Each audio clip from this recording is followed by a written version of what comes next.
Pemirsa, kantor wilayah Direktorat Jenderal Bea Cukai Maluku memusnahkan rokok dan minuman beralkohol ilegal yang digelar di halaman kantor pengawasan dan pelayanan Bea Cukai Ambon, Rabu 27 Agustus. Total nilai barang yang dimusnahkan tersebut mencapai 273,7 juta rupiah.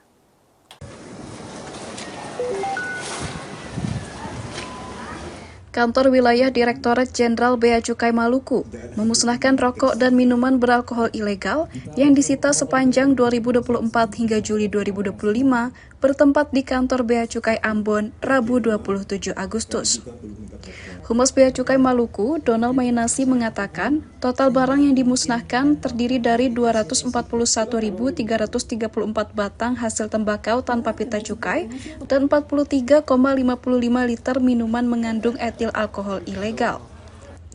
Nilai barang yang dimusnahkan tersebut mencapai Rp273.741.230 dengan potensi kerugian negara yang berhasil dicegah sebesar Rp184.868.734.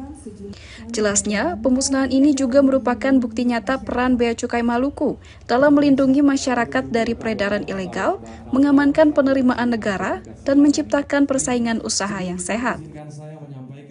Terdiri atas rokok dan minuman ilegal.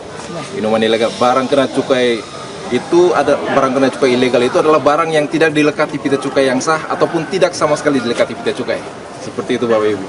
Jadi selama ini memang beberapa jenis barang itu beredar di Maluku dan telah dilakukan penindakan oleh Kanwil Bea Cukai Maluku. Pihaknya juga mengajak masyarakat untuk aktif mendukung pemberantasan barang ilegal guna memperkuat penerimaan negara sekaligus mendorong kesejahteraan masyarakat. Dari Ambon, Maluku, Alfian Sanusi, Kantor Berita Antara, mewartakan.